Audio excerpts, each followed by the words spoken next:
Happy Monday for the second time anyway. 108 Pitches Baseball Talk brought to you by the South Florida Tribune, and pleased to be joined by former Philadelphia Phillies Warren Brewster. I don't know if I'm very good when it comes to the Michael Buffer imitation, but we got a good crew. Warren played for the Philadelphia Phillies, and before I introduce the other crew, well, glad to have you back, Warren. He's going to be joining us from time to time on Monday nights. Yes, sir. Thank you, Scott. It's great to be here. I've always loved doing your show, and it's always a great time. Well, we expect to live up to that. That's for sure going forward. So, with that said, Warren, why don't you give everybody in the audience an overview for some of you new followers about your career with the Philadelphia Phillies, and I'll introduce the rest of the group. All right. I played for the Philadelphia Phillies from 1977 to 1982, and we were in the playoffs 77, 78. Won the World Series in 1980, and we were in the Division Series in 81. So I had a very good run with the Phillies. It was great. I was right in the right place at the right time.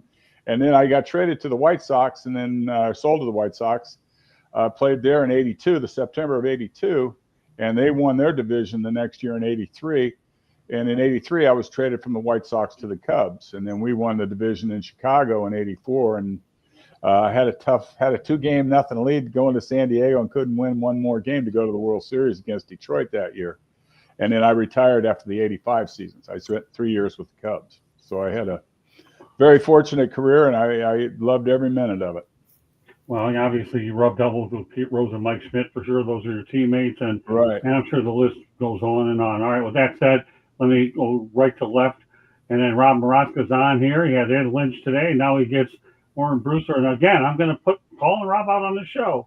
You owe me a video of Fade Your Own Time, the music. I know and that. He's going, throws it out. And if you don't give it to me, I'm going to play that thing on every Saturday show until you give it to me. And That's knowing how bad my singing is, you better give it to me, Rob. I'm telling you. Yeah, gotcha doesn't mean got it. There's a difference on it, Rob. Glad to have you on with Warren. Good to be back. With my videos, brother. I can't wait to play your videos. Go out there and see if you got enough guts to go out there and, then again, I don't care what kind of videos you send. Send me some with make your own kind of music. Okay.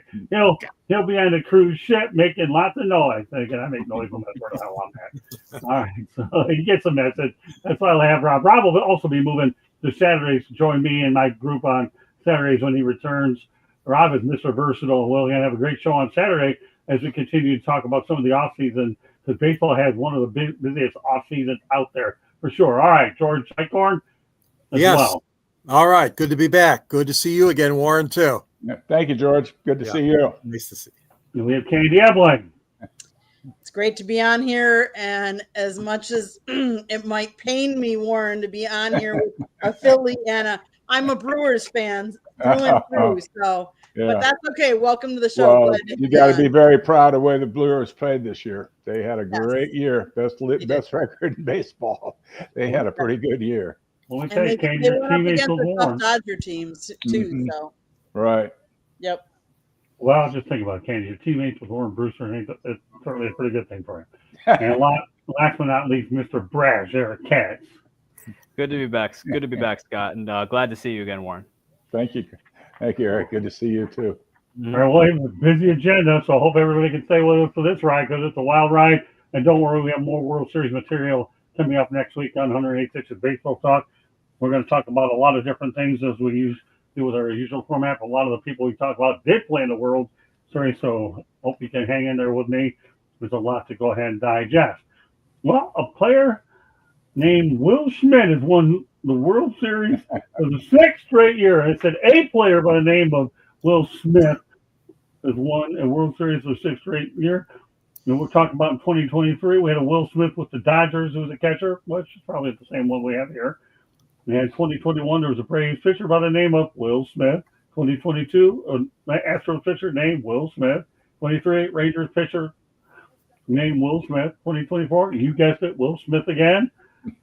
And 2025, you guessed it, Will Smith, the catcher. Warren, Will Smith is magic when it comes to naming a championship round. You ever heard of anything like No, I never have. The only thing I could think of is the Yankees in all those years in the 50s and 60s when they won it every year.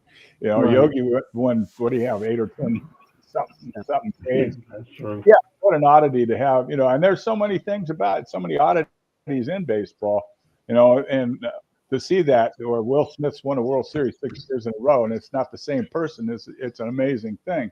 But you go to the ballpark every day and you're going to see something that you've never seen before. It's a beautiful game, and there's always something interesting and something that anytime you go to a game, there's going to be something there that you've never seen before. That's what makes baseball the sport it is. Right? When Yes. you think you've gone out there, and yeah, Kevin Taylor, thanks for joining us through Facebook. Yogi Berra, oh gosh, he won a lot of World Series. Yeah. And in fact, he won 10. So Yogi Berra, the man that's known for it's not over till it's over. All right. That's good. But Kevin, great to hear from you. Really, Kevin. He's a very dear friend of mine out in Southfield, Michigan, for sure.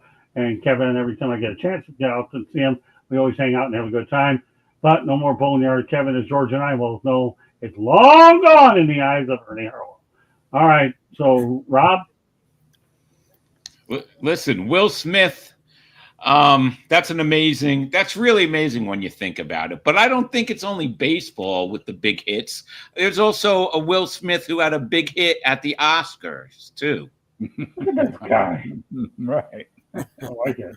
Now we're bringing up the Oscars. More, there might be potential for you, Rob, another show called Entertainment. You're welcome, Kevin. I like that. You got to bring something and add to it. You just did, Maraska, but you still owe me the video, and I'm not going to let you. I'm not going to quit talking until you deliver it. Okay, George. Yeah, that is really interesting. It is very different, and that is a very prolific streak, I would say. The catcher it won the 3 titles for the Dodgers, like you said, Scott, in 20 and 24, 25, and then the pitcher is in the middle 3 years, if you will, 21, 22, 23. It's one of those weird or strange things, that goes on in sports, and it's great. It's such a simple name too, Will Smith. I mean, it's like Bob Jones or it really is. It cements my feel for baseball. Always having all kinds of different things happening. Like you said, you never know what's going to happen when you watch a game or go to a ballpark. Okay, Katie, I don't know how much you're going to research this one, but knowing you've come up with something. Go ahead. Well, it's 2 players. One is a relief pitcher. One is a catcher. Maybe next year they'll both be on the same team. You never know. But if there's any Will Smiths out there available for the Brewers to sign them now. I like it. The Milwaukee Brewers. The Brewers are accepting applications for Will Smith. I love it, Candy. Good stuff coming from that guy. She'll talk about that story a little bit later. I'm going to the Cats. Oh yeah, I mean, I did see that somewhere where they had where a reliever had made it, and now the catcher Will Smith has made it, who's carved out a pretty good career for himself with the Dodgers. But he certainly has a chance to make it happen again, because the Dodgers, I think, have another ring or 2 left in them. Sure. Yeah.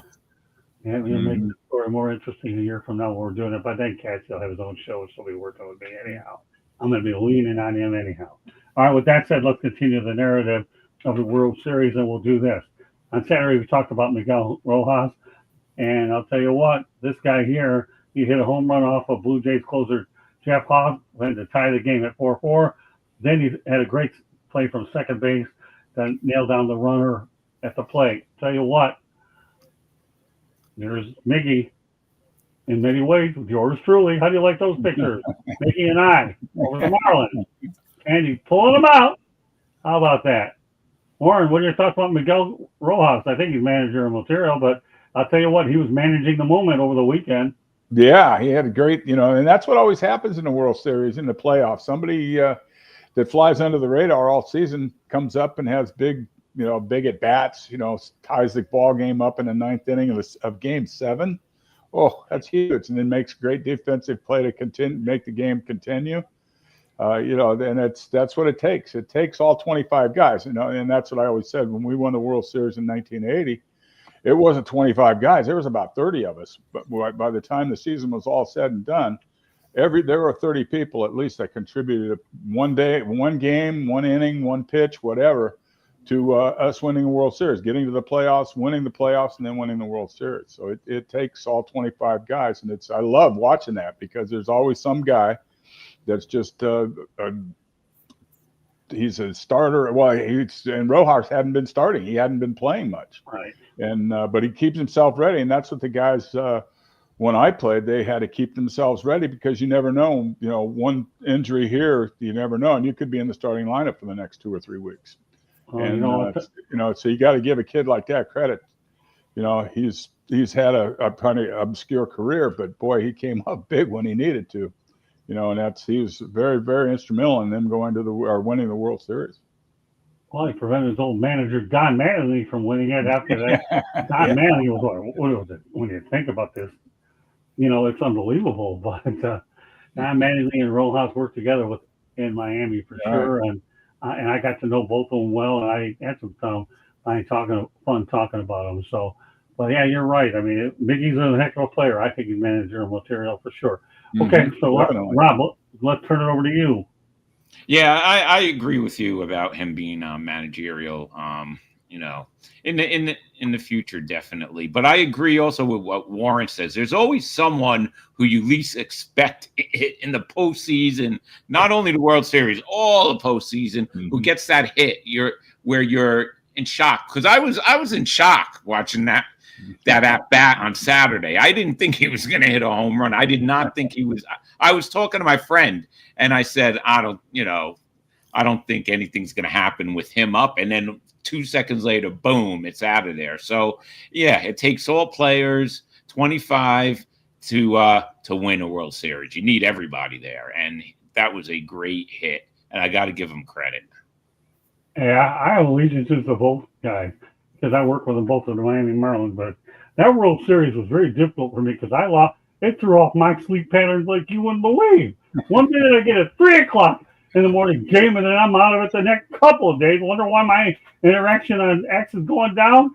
I'm not on there because I'm so worn out from the World Series, and I'm the executive producer of about 10 post shows. I mean, my goodness, sorry, my Twitter people. I apologize for not being as active, but the World Series and all the responsibilities I have to do with the network are going to drain your time. But yeah, you know, Don Mattingly and what can I say? Mickey Rojas, to me, when it comes to the Marlins, it's been unbelievable to work with. Go ahead, George. Yeah, that was certainly a roll of the dice by manager Dave Roberts to put him back into the lineup. 36 years old, but he's versatile. He can play all over the diamond. You look at all these teams, and it's very true to form that you have 1 or 2 utility players, or maybe more, even on some teams. And they didn't get a lot of production from him, you know, this season. He had 262, but boy, oh boy, Dave Roberts pulled the wild card out of that deck, and just he did it for them. He was just a tremendous asset on the field and at bat, and congratulations to him, because a lot of people thought, oh, he's done. You know, he wasn't even in the NLCS. He hadn't appeared since the NLDS. So I mean, you know, he's right at the top, and it's a great story. I love to see stories like that too. All right, Katie. So he debuted in 2014. In 2025, he played 114 games for the Dodgers, 68 at second, 23 at third, and 22 at short. He batted .262 with 7 home runs for the season. 7 home runs for the season. In the postseason, he had 3 hits at 5 at-bats in the wild card series and was hitless in 3 at-bats in the NLDS. After not playing in the first 5 games of the 2025 World Series, he was inserted into the starting lineup for Games 6 and 7. In Game 6, if you remember, he made a tough catch at second base to help turn the game-ending double play. And then in the winner-take-all Game 7, with the Dodgers down 1 run, 1 out in the top of the 9th, he hit a game-tying home run. And then, of course, in the bottom of the 9th inning, with the bases loaded and 1 out, he made a defensive stop at second base on a ground ball. He has also announced after the NLDS that he's going to retire from professional baseball following the 2026 season. Well, nothing like putting another ring in your pocket. And he just did. All right, Eric. Well, the crazy thing was heading into that game, career home runs wise, Miguel Rojas had only 57 bombs in his very long career. Not a big power guy. He's a guy. He's the kind of guy you take. He's in the lineup for his glove, not his bat, and you're willing to put up with that because the guy has been a plus defender throughout his career. And some guys are you want they're there for the glove, and he's done that very well throughout his career, being able to play multiple positions at a high level. But when Jeff Hoffman was in, I knew that Jeff Hoffman all year long was very inconsistent all year. He at times could be pretty erratic as a closer, and he got the first out. So here we are, 2 outs to go. I wasn't expecting Rojas to pop a bomb. I really wasn't. I was expecting him to, if he gets a hit, great. Okay, the Dodgers have something going at the moment, or get on base. Never did I expect him to just completely just annihilate the ball and launch it to left field, and then boom, tie game. I don't think anybody had that on their bingo card. As a matter of fact, it reminded me of Canadians are probably going to get mad at me over this, and hopefully not treat me the same way they did Scott back in the day. Yep, it reminded me of Blue Monday when Rick Monday had the home run off of against the Montreal Expos, which ultimately down the Expos, and the Dodgers ended up going to the World Series. Okay. He always likes to use that analogy when I alienated the Montreal people. Only George Eichhorn knows how vicious that one ended up getting, because he was on the backside trying to save me from myself. All right, everybody had a chance to talk about this topic, I believe, right? Nobody else? Yep. All I can say is he did it against his old manager, and Don Mattingly, well, they know each other pretty well. Well, maybe there'll be better times ahead from Don Mattingly. Well, I think there will be, and I'll tell you, nothing wrong with that picture, right, Warren? Not at all. That's a great picture. Yeah. Yeah, we have a history together, him and I. Yeah, who's in the background? Yeah, Max Scherzer, it looks like. Oh, yeah. Max in the background. Yep. Yeah. Oh, Max pitched well, too. Yes, yeah, Steven, leave it, Eric. Okay. If I want to turn over the producer role, we'll never get everything in. But he's a future guy who will have his own show, but not tonight. He's got to make sure we get it all in. Otherwise, I'm going to pull my hair out, not have much in the first place. Why do you think I wear a cap to cover my throat?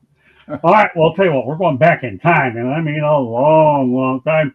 Walter Johnson makes his major league debut pitching for Washington Senators in the game against the Detroit Tigers. The Tigers win the game 3-2. All right, we're going to go back to Warren. What do you think about Walter Johnson? You're probably the one guy who could appreciate his work more than any of us. Right, the big train.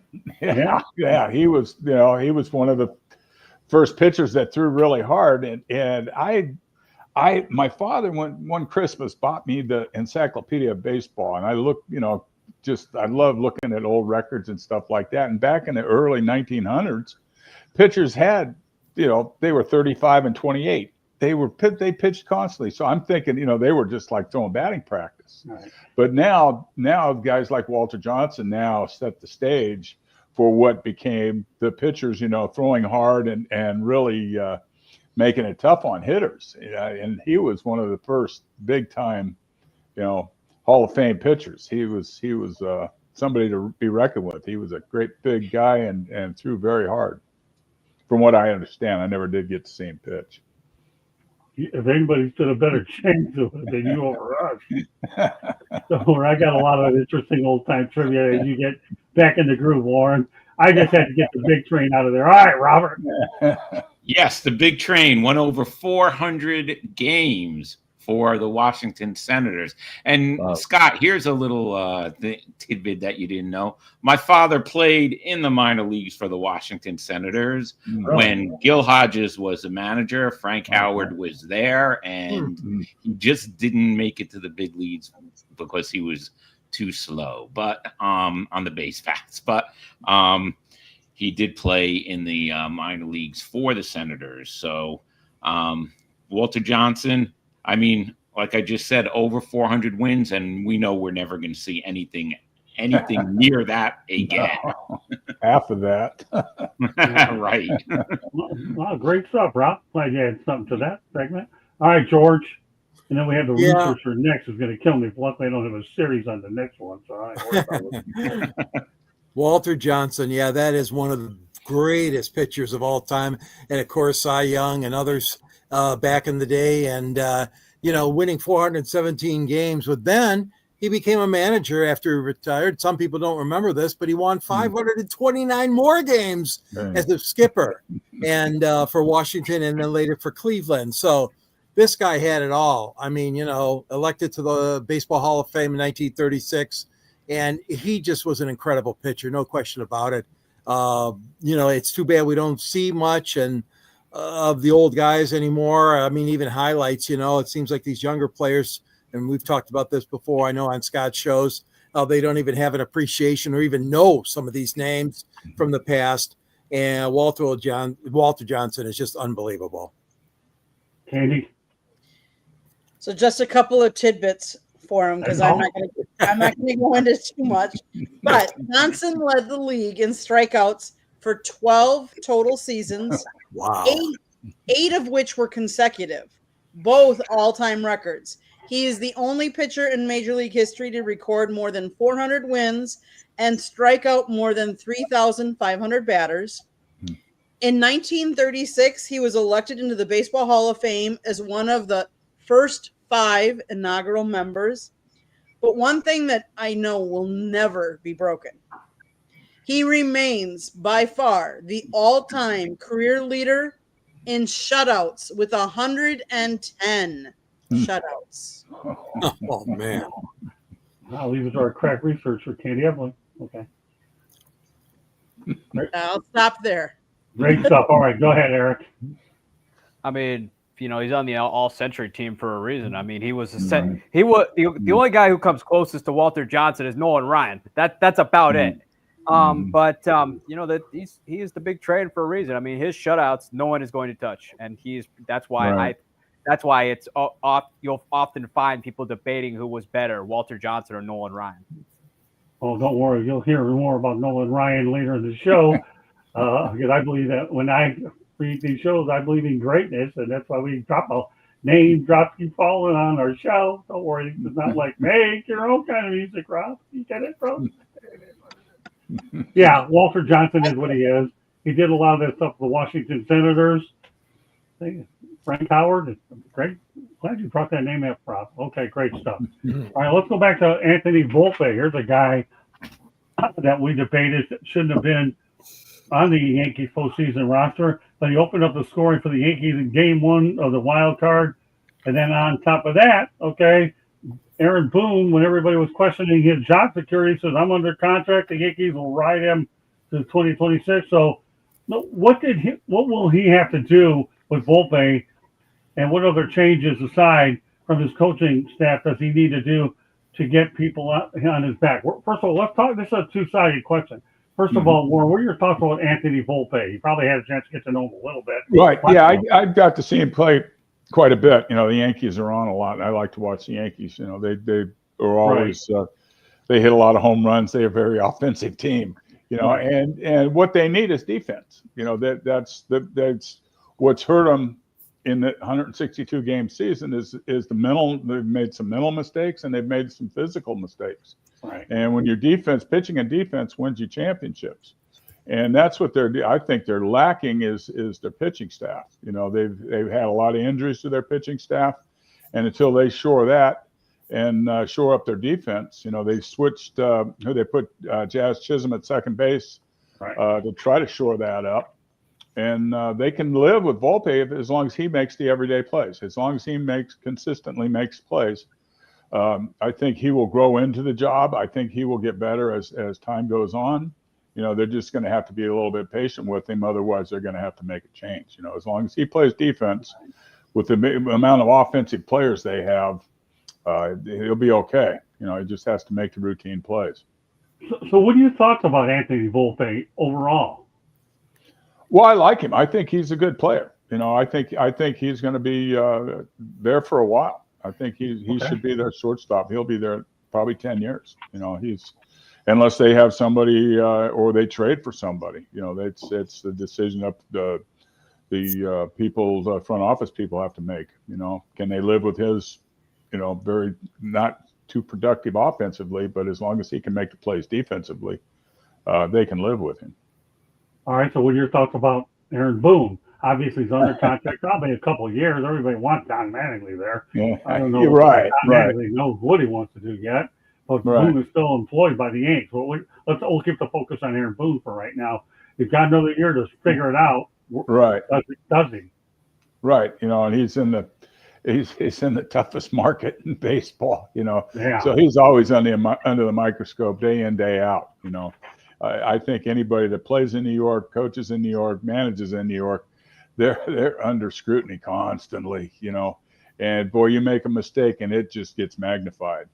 Those people are, they're great baseball fans and they love to win. And I know when George was alive, I coached in the minor leagues, and boy, if he came down to Tampa and came into the minor league complex to see everybody, boy, they were at attention. It was just like the military. They saluted him, and he was, and he said, "I don't care about anything but winning," and that's what in New York is constantly. They're very seldom not in the race all year.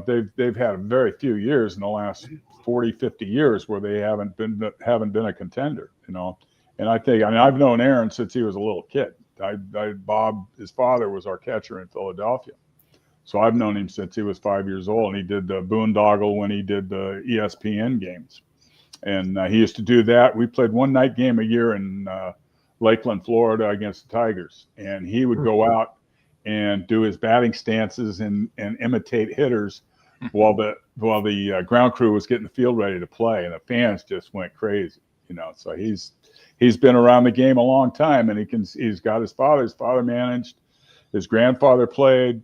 So he's got a lot of family history. So he has a lot of opportunity to go to people who can help him with that job, because that's a tough job. It's one of the toughest jobs in baseball. But yeah, he's got to continue to produce. He'd make a couple bad mistakes, and boy, I know the Yankee fans would love to have Mattingly there as a manager.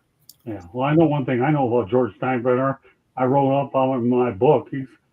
And so does Ted Koppel. When we talked to him about the manager thing, he didn't hesitate to let us know what he thought to us. Luckily, I got my early questions in, so when he cut me off, I waited until the very end to get it in. But George Steinbrenner's a winner inside and out. He has a great heart, and he certainly had a big checkbook, and he demanded winning, and that's what it's all about. So that's what it's all about, And you feel bad for the small market teams that complain, because they lose their free agents or whatever. But still, they're developing. Tampa Bay's done it well. The Oakland A's, when they were in Oakland, did it well. They develop players, and you can compete if you have the right people in your organization and you're developing players. You can compete with anybody. If they want to go out and buy players, that's fine. But to the people in the organization, as long as it's run right, they can make you a contender. Yeah, I got to know him when he was in Fort Lauderdale, and he has a high school actually named for him in the Tampa area. Candy and I were there. But I'll tell you, once Don Mattingly went through the system and Brian Cashman and Joe Torre said, hey, you can develop these guys, he obviously figured out what it was like to go both ways. I appreciate your insights on all of that. So, Rob, you're in New York. We'll talk about the Volpe thing. We addressed it earlier. And boom, give me some brief thoughts on that. Well, with Volpe, they put a lot of pressure on that kid by saying the next Derek Jeter. All right. So that put a lot of pressure on him, and already a market where there's more pressure than anywhere in baseball. So that really, that put the pressure on him. And, I hope sometimes that affects a player for their whole career or until they get out of that place if they do. So right now, I don't know what's going to happen with Volpe. He's not hitting like they thought he would hit. And, I just don't know. Warren said he thinks he's going to stay there for 10 years. And that would be great if he does develop and he becomes what they thought he was going to be. But sometimes they just can't do it in New York. And if they move somewhere else, the pressure's off and they become an excellent player. So that's what I feel about Volpe. We have to see. We have to give it another couple of years. As for Boone, obviously, I like the reference that Warren made about Bob Boone. I'll tell you, there was a point where many thought he was headed to Detroit to Mickey Lola trade, but none of that ever played out. So, but I'm glad that you mentioned that Bob Boone. Go ahead. What are your thoughts, Rob, about the Boone, Aaron Boone situation? Well, if George was still alive, I really don't think he'd be managing the Yankees because George would have got rid of him by now. Hal's not like his father, so I don't think he's going anywhere right now. Even though, like you said, the Yankee fans would love Mattingly, but some Yankee fans would not want to see Mattingly manage the Yankees if he doesn't win because they're afraid it might tarnish his Yankee history. So, I think Boone will be there for a little while longer, at least. Great points, Rob. All right, go ahead, George. As far as Volpe goes, yeah, I mean, he has some power, 19 homers, 72 RBIs.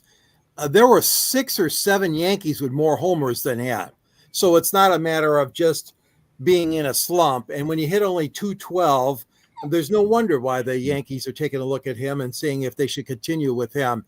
But I do think that he tries hard. He's a good player, solid fundamentals, good defense for the most part. But his power numbers, like I said, he's a 7th. He's got 7 guys ahead of him in the home run department. Does have some speed. He had 18 steals this year. I would say keep him at least for another year. But hey, who knows with the Yankees? They might do something different. As far as Boone goes, I mean, I don't see him lasting more than one more year. I agree with you that, if George was still there, he would have been long gone, as we became accustomed to with Billy Martin and all the other managers he fired. And but I think, Aaron's a good guy. He's a good baseball man. He's got so much respect around the league. Everybody loves him. But the thing is, you got to win it all in New York, and he hasn't been able to do it. And he has to bring home a championship. And I don't think I think the leash is pretty short right now. I really do for him. Candy. So as far as Volpe, he was a rookie back in 2023. He was the 15th MLB rookie to record both 20 home runs and 20 stolen bases in the same season. But he was the 13th worst in strikeouts in the league back in the 2023. But he also won a Gold Glove Award, becoming the first Yankee rookie ever to receive the honor at any position and only the second rookie shortstop to win it. So, but that was in 2023. And let's face it, he was also injured this year. We forget that he had a partially torn left labrum, which played a part with his performance this year. So we can't belittle that. As far as Aaron Boone, we are seeing coaches and managers on the shortest strings I think we've ever seen them.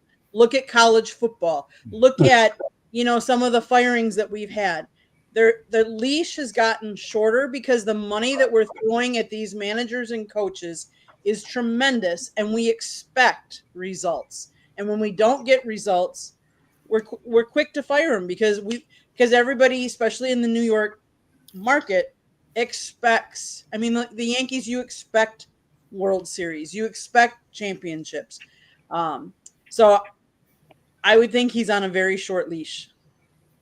Yeah, it's amazing how you bring in college football. I'm glad you didn't elaborate because we have more to talk about that in the coming days. But yeah, college football is definitely proven that you can have a quick leash very, very, very quickly. And I'm glad that you ended up bringing that up. All right, Eric, go ahead.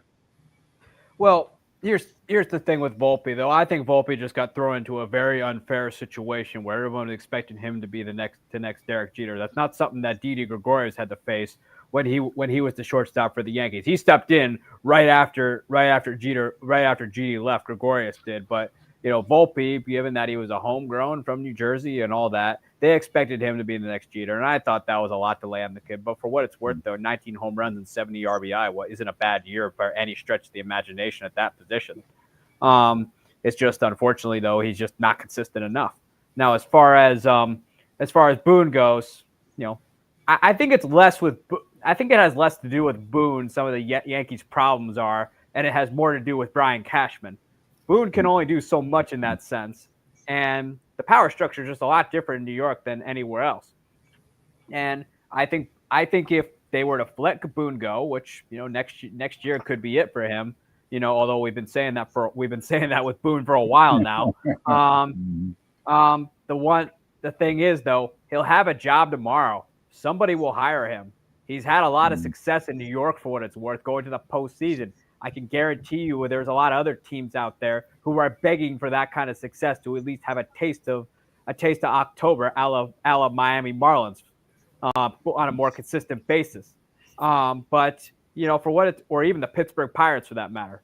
But for what it's worth, though, it is New York, and you have to win. He's facing the Heat right now. I know for a fact that Rob knows this really well, that Carlos Mendoza also is facing the same Heat that we aren't talking enough about, just because the Yankees are for what all intents and purposes the most popular team in baseball. And with that, you're going to have a lot of drama. Great stuff. Well, with all due respect, Aaron Boone, I don't feel the problems were totally on him today yet, because obviously Warren summed it up. They need to play better defense. Derek Jeter's even mentioned the same thing. So I'm glad he got another year. We'll see what happens. Keep in mind, he had one of the most intelligent baseball minds on his staff that they did keep it, Brad Ausmus, as well. So with that said, Brad Ausmus is a great baseball mind, and I agree with you that if Aaron Boone gets let go, there'll be plenty of teams knocking on his door. Yes. So let's go ahead and talk about who's missing. It's a new segment we started, Warren. I'm glad you're on this show for this, because you mentioned the San Diego Padres. So here we go. Okay, we're going to talk about outfielders. Fernando Tatis Jr., Dave Winfield, Tony Gwynn. Third baseman, you have Manny Machado. Shortstop, Gary Templeton. Second base, Jake Cronenworth. First base, Adrian Gonzalez. Starting pitcher, Jake Peavy. Right-handed relief pitcher, Trevor Hoffman. Catcher, Benito Santiago. Designated hitter, Ken Caminiti. And manager, Bruce Bochy. We'll start with you. Who's missing? Ooh, that's a good question. Oh, boy. That's well, I could think of a left-handed starting pitcher, Randy Jones. Okay. Yeah. When you mean Randy Jones, right? Yes, Randy Jones. Yeah, okay. The year before I got to the Phillies, before my rookie year in '76, Jim Cott and Randy Jones matched up in San Diego, and our bullpen coach was Johnny Oates at the time, and Johnny said that that game was so fast, they played in like an hour and 39 minutes. He said it wasn't even dark by the time the game was over. Okay. And so Randy Jones had some great years. Another one for the Padres, Gaylord Perry, Cy Young Award winner, their first Cy Young Award winner. So the Padres have had some great talent, and I'd like to see them now. I spend a lot of time in San Diego, and they're fun to watch. They're competitive, and they've shored up their pitching. They've got good teams, and those guys, the people you talk about, Fernando Tatis Jr. won a Gold Glove this year for right fielder. So they're good. They've had a lot of talent through the years. Dave Winfield was a Hall of Famer. Tony Gwynn's a Hall of Famer. The majority of the people that you named, Scott, were Hall of Fame players. They've had quite a run and quite a great legacy there in San Diego. Great stuff, Warren. Go ahead, Rob. Willie McCovey was a Padre. We talked about last week on my show, as you know, I had John D'Acquisto on, and he talked about when he played for the Padres and everybody on that team. And I was going to say Randy Jones also. So those are my two. Okay, George. What about Dick Williams? Dick Williams was the manager of the Padres, of course, when they played the Tigers in the 1984 World Series. He had some pretty good years there. Another one, and he's probably a little further down though, Scott. Phil Nevin. Phil Nevin was spent the majority of his time in San Diego, and of course he was been both a coach and a former player, an infielder. Phil Nevin had a decent career. One All-Star game he only made, but still he was pretty good at the time. So those would be my two, Scott. All right, Candy. Two. Okay, knowing you'll come up with a million, but that's okay. Did you say Trevor Hoffman? Yeah, I did. Okay. Did you say Tony Gwynn? Yeah. Boy, you got Dave Winfield. He's on there. Man, you got all the ones that I was going to say here. What are you doing? What are you doing to me? Well, in your case, we ought to say who's not missing. Okay, let's see who's not missing. Goose Gossage. Yes. Oh, there you go. I was going to say Yeah. Candy. Sorry, And- Eric will have to do a lot more thinking, but okay. Roberto Alomar. There you go. Now you got your two quick while you're ahead. Yeah. I am. All right. Go ahead, Eric. Kevin Brown, the ace of the '98 Padres team, Yeah. and then also Jake Peavy. Oh yeah. I think we did mention him, but we'll give it to you. It's okay. Heath Bell or Brian Giles. Okay. Yeah. That's fair enough. Well, I'll tell you my choices since I was at the very last there. I might as well just say that I was thinking about Dick Williams, Randy Johnson came to mind, and Rich Gossage. Of course, I have other stories of mine with Rich Gossage, but he didn't want to accept my interview, and I said, either you give me better than what you're going to give me, or I'm going to give you more than you never thought you'd ever say. And he got the hint. We did the interview, and everything went fine with Goose. There was one of those situations, Warren. We as reporters had a job to do, and when some players decide to not give you a chance, you have to be jerk versus jerk. We had a jerk versus a jerk, and Gossage gave me what I needed, and I shook his hand. Thanks. It wasn't that bad, was it? No, it wasn't that at all. He was a little rough on the outside, but once you got to know him, he wasn't too bad. Yeah. Right. He was a nice guy. I mean, yeah he was. He had a gruff exterior, but yeah, he was a sweetheart. Yeah, he is. I mean, he dealt with a guy like me who has no tact whatsoever at that age. So, he had a fastball and I was a fast talker. It was a battle of the fast.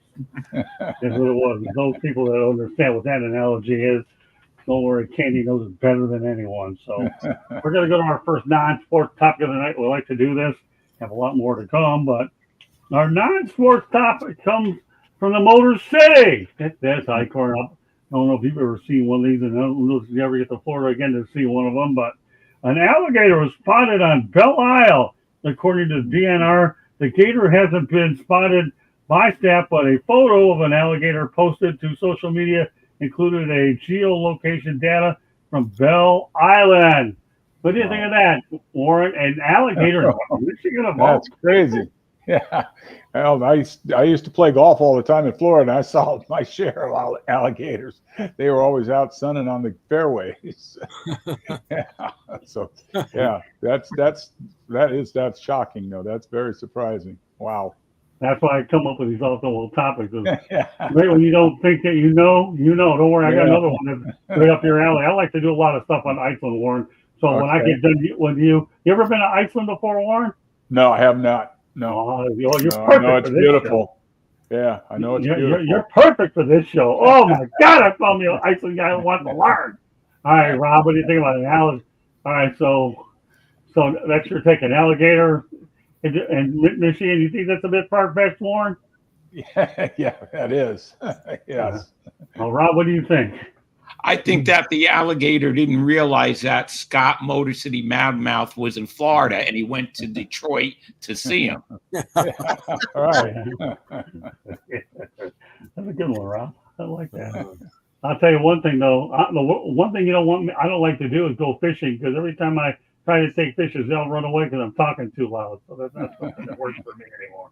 Not that anybody out here would ever be surprised anyway. So, all right, George.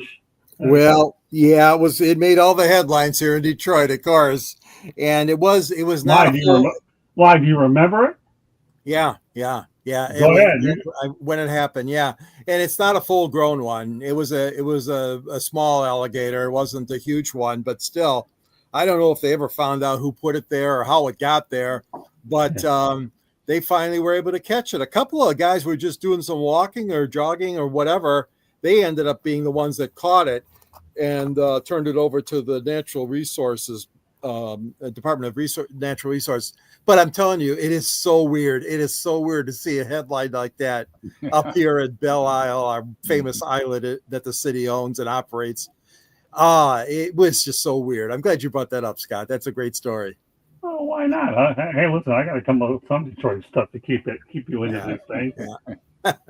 This one had your name written all over it. I figured now's a better time to pull it out of my pocket than now. All right, Candy, we see a lot of them, but I don't think I'll ever see one in Detroit. No, one only knows how we got there. What are your thoughts about this crazy story, Can? Well, he was 3 feet long, just to be clear. So he was not full blown. It does not surprise me anymore because so many people have unusual, weird pets these days. They want to, they for some reason they think some of these animals that should really only be in the wild can be a pet and be tamed or whatever. I don't know, but that's what they're thinking, is that it was someone had brought him as a pet, and that he was released. I'm not surprised, again, like I said, because so many people, you hear of all these different people bringing different animals to different countries that they're not supposed to and having them as pets, and it doesn't make sense, but to each its own. All right, Eric. I mean, I've seen them before in Florida. I also remember I was in a car in Louisiana and they had to stop because the gator was literally crossing the road, and it was like it was a mammoth, let me tell you. And I've never felt so culturally shocked in my life. But yeah, I mean, it's pretty wild though. In Michigan, of all places, I can't imagine how I'd feel if I ever saw one up there. Okay, well, guess what? I used to travel a road in Florida called Alligator Alley, which was before 75 got built. Remember that one, Warren? Right. Yes, sir. They didn't even have fences back then. You could see those creatures going across the road. And I had to drive slow with my brights on to make sure I didn't ran into one of those things. Mm-hmm. Alligator Alley, people. But no, we're talking about alligators on Belle Isle. All right, well, I'm not kidding. Before we go to a station break, we're going to educate Warren Brewster on Iceland. And here's another non-sport before we go back to baseball. You ready for it, Warren? All right. All right, here we go. Non-sport, another second non-sport topic of the night includes there's an official elf negotiator. And I said elf negotiator, people, for road construction projects. An elf negotiator. No, he won't be representing Terry Stewart or any of these high-priced free agents. But we're talking about elf negotiator for the road construction project. What are your thoughts about an elf negotiator? Oh, that's crazy. I never heard of such a thing. Yeah, well, welcome to 108 Stitches Baseball Talk, because it's gotten crazier since the last time you've appeared here. But hey, give you something different, right, Warren? That's right. So tell me, what do you think about an elf negotiator? Oh, geez. That's crazy. I don't know where to start with that one. Generally people don't know where to start with that one, but that's okay. Go up there and check them out. I'm sure you've run into them. I ran into all kinds of things that didn't talk. I still talk with them, and boy, when we put it on camera, I made it pretty surreal. So just so you know, when it comes to road construction, you have an elf negotiator out there doing it for you. That's why the roads are what they are. I don't know. I don't think I ever rented a car out in Iceland. That's okay. Someplace in the world I don't need to drive. I'll let them do it for me. So, all right, Rob. And who's he negotiating with? Rudolph the Red-Nosed Reindeer? I mean, I don't know. Well, all he's doing, Rob, is negotiating for road construction projects. Read into that, and that's all we can go with, man. I thought it was a new Will Ferrell movie. I don't know. That's crazy. Exactly. So the key word on this show between you and Warren, and I have to hashtag the word crazy because you guys thought it was crazy, and now I'm putting a tag on it. All right, we go from an alligator to an elf negotiator.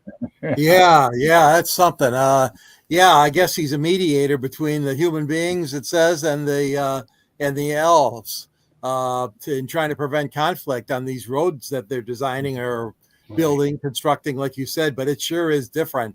You only think of elves if you think about the North Pole and obviously all the traditions of Santa Claus and St. Nicholas and whoever you want to call him, Kris Kringle. But these elves are real, man. They're real, like Scott said, and they're there to negotiate and make sure that the roads are constructed the right way. It's crazy. It's crazy, but it's also funny. I love it. Greg Self-Icon. Awesome, Eichhorn. Can't beat you up today. You've been on a roll for all the right reasons the last few shows. All you got to do is keep it up. All right, Candy, go ahead. Maybe everybody thinks I'm crazy. This is crazy. And I don't know I'm crazy, but what do you think, Candace? In Iceland, elf negotiators are individuals who claim to communicate with elves or hidden people to mediate land use conflicts, often involving construction projects. These individuals act as intermediaries, consulting with the invisible inhabitants of rocks, hills, or other natural landmarks to ensure projects proceed without causing offense. While often viewed through the lens of tourism and popular culture, this practice reflects a respect for Icelandic folklore and tradition, even if not everyone believes in the existence of elves. There you have it. Oh, yeah.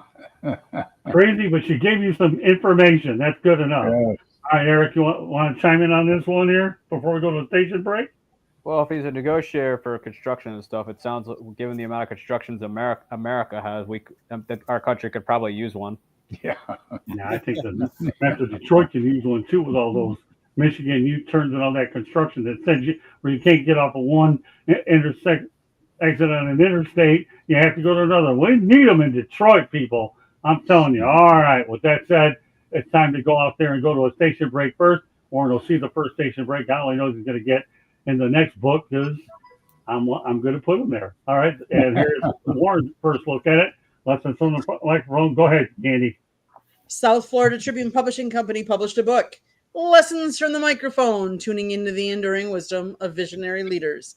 It is written by our host, Scott, the Motor City Madmouth Morganroth. And the foreword is written by another panelist here, Mr. George Eichhorn. They collaborated. What a great book. Talks about, Scott's got all kinds of stories, and that shouldn't surprise you. I mean, he loves to tell stories. So go check out this book. It talks about the difference between old school media versus new school media. It's available on Amazon, Barnes & Noble, Kindle, Google, and Apple Books. There's also a link on our website, www.southfloridatribune.com, where there is a plethora of great content. So go check it out. If you like to listen to podcasts, you can find us wherever you get your podcast. If you want to advertise or sponsor a show, you can call Scott 954-304-4941. And if you want to be a guest or have topic ideas, you can always email us at southfloridatribune@gmail.com. But most importantly, if you see that red subscribe button in that lower right-hand corner, why haven't you subscribed to us yet? I don't understand. Just do it. Like us, share us with all your friends and family, and then turn on your notifications so you're notified every time we go live.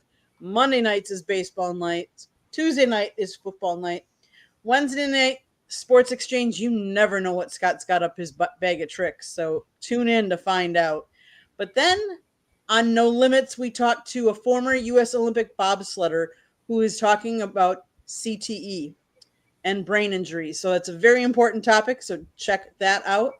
And then Thursday nights, we relax. As one of the last shows of the week, we relax in the country club. So come on over to my show. It's called Fire Up. We relax and have fun. You never know what we're going to be talking about in that show either. And then Saturday mornings, Scott's got talking baseball as well. So tune in and turn on those notifications so you're notified whenever we go live. Back to you, Scott. And Warren, you're always welcome to that Saturday show, but the only thing that we end up having is we start around 10:30 in the morning. So we're going to keep that Monday night. So, but you never know. After football season, I could push it, but it is what it is. Okay. We love having you on Monday night, though. You're certainly fresh air for sure. So, all right, well, we'll get back to baseball after I break up the show a little with a couple of non-sports ones. And one of the ones we're going to do it with is we're going to talk about Nolan Ryan. We have a series comparing Nolan Ryan and Ichiro Suzuki. I'm going to tell you, when you talk about statistics for both of these, I know Rob, don't worry, Rob, I'll make sure you get your fair share of them. You're never going to be without one of those topics, man.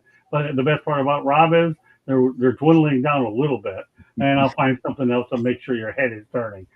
But on June 14, 1974, Nolan Ryan threw 235 pitches over 13 innings. He struck out 19 batters and walked 10, getting a no decision in a 15-inning Angels' victory over the Boston Red Sox. What are your thoughts about that accomplishment, Lauren? Well, I was fortunate enough. I never did get to face Ichiro Suzuki, but I did get to hit off Nolan Ryan one time. Oh, did you really? Yes, I did, and he walked Well, me. this segment's made for you then. Yeah, he walked me on 5 pitches. Yeah, I came into the batter's box, and Ernie Witt was his catcher, and I tapped Ernie on the shin guard and said, "I'm just going to stand here and listen." And oh my God, what a sound! I mean, I've never heard anything like it. It just hit, that ball just exploded in his glove. Yeah, and it was the only. I walked, and then it was the only run I scored in my career. I scored 1 run in my career. Hey, not a bad place. But he was, what a phenomenal talent. In fact, he was pitching in Game 5 of the 1980 playoffs, and he had a 3-run lead going into the 8th inning, and was at that time of his career was 105-2 lifetime. And we came back, and Pete told Larry Bow. Larry Bow was leading off the inning, Right. and Pete said, "If you get on, we're going to win this game." And sure enough, Boa gets on, and all hell broke loose. We scored 5 runs that inning, went up by 2 runs, and then they came back the next inning and tied it. And then we eventually won in 11 innings. But, but he was fun to watch. I loved watching Nolan Ryan. And everybody, everybody in the clubhouse lit up when he was going to pitch. Everybody wanted to watch because he was special.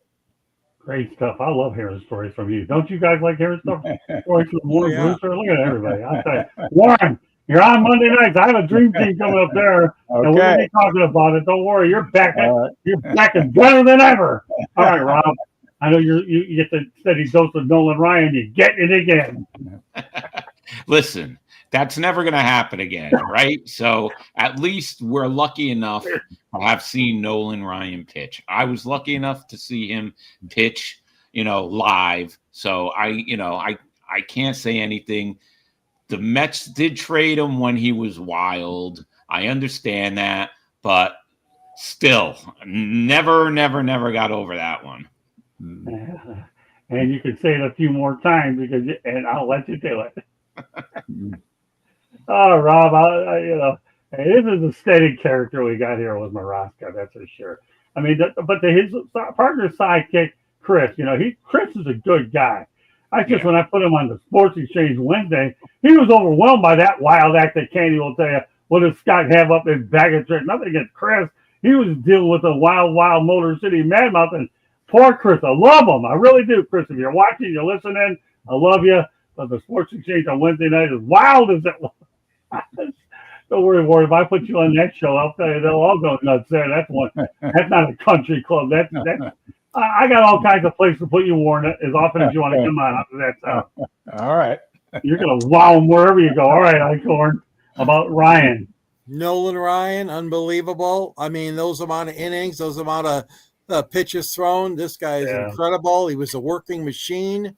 And the no-hitters that he threw, just an unbelievable pitcher of all time. And you won't see that again. Of course not. We don't even have guys that are finishing off a no-hitter for that matter, let alone going into extra innings or something like that. I mean, this guy was he was just fantastic. I know that the fans in Detroit didn't want him to come because they knew they were in for trouble whenever he pitched against Detroit in the American League. So, but yeah, those numbers are astonishing, Scott. I mean, the number of innings and pitches, and he just rolled right with it. Incredible arm, incredible athlete. Yeah, I mean, when I think about that particular game that he had, I'm looking this over there. You're talking about what, 13 innings, 235 pitches. That's unheard of anyway. All right, Candy.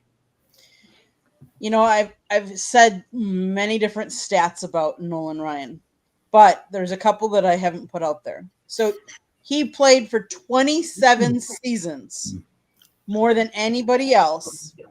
One of the things that struck me is Ryan's lengthy career spanned generations as he struck out 7 pairs of father and sons. Oh my gosh.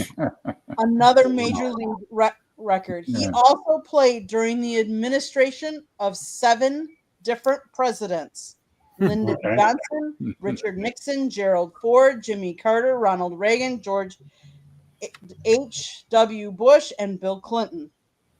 Just remember one thing, Candy. When you hashtag this show, you better include those presidents. And I'm not writing them down. You're going to remember these. You write down these presidents because you're going to hashtag them. Okay. I got it. Okay.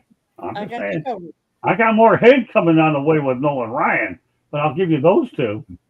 Okay. Great stuff. She's a quick study. Think of it. I had the professor and the pupil on earlier with Steve Reichel, who's phenomenal. I have another pupil of mine that comes on many of these shows that people think I'm brainwashing her to be like me. No, she's way prettier and nicer than I am. All right, so we'll leave it at that. All right, Derek, Nolan Ryan. I mean, he's the greatest. I mean, he's the greatest pitcher of all time. He's the only guy who probably even pales to even holds a candle to Walter Johnson. But you know, I mean, when you faced him, you really had to buckle up. Nice. Yeah. Okay. Great stuff. Well, Nolan Ryan, why do I keep doing these segments on him? Because I know how good he is, and I know when he got in the Hall of Fame, he got in with 98, 99% of the ballot. He got in the 90s, so that's why Nolan, you get to hear him every 98.79% of the vote. 491 out of 497. What was it again? 98.79% of the vote. 98.7. That's all you got to say. That's good enough. I don't go any deeper in the decimals than that. Okay, 98.7. I'll make it sound like a radio station. That's good enough. All right.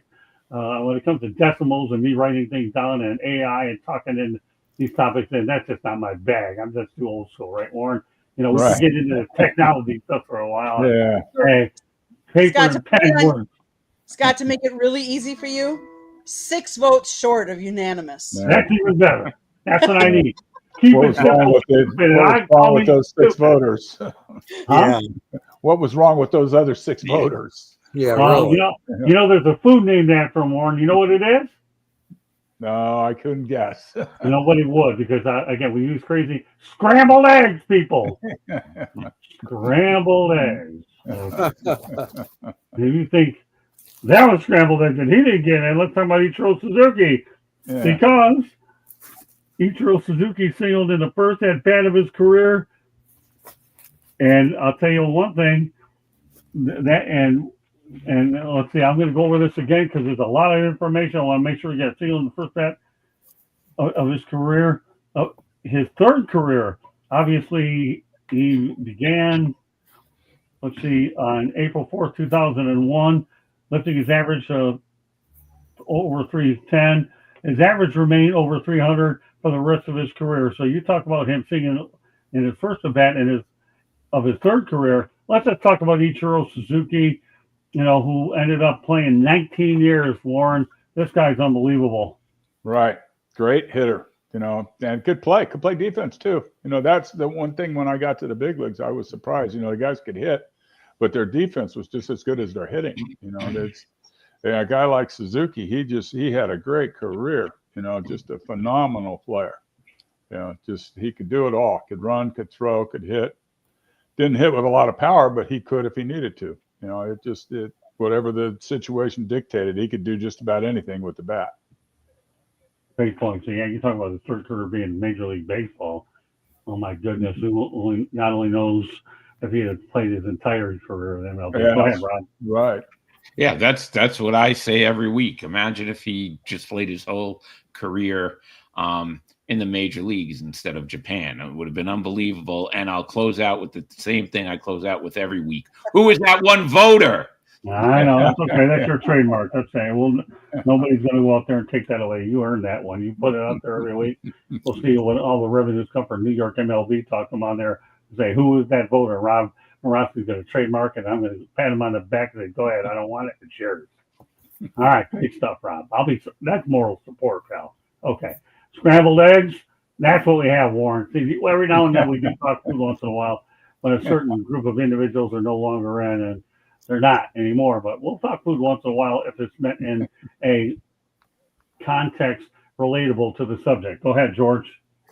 Yeah, Ichiro is just a fantastic role model for young guys and ladies as well that want to enter baseball or softball for that matter. But, and then of course, the Asian community obviously fell in love with him. I'll never forget whenever he came into the ballparks, you had additional media credential requests.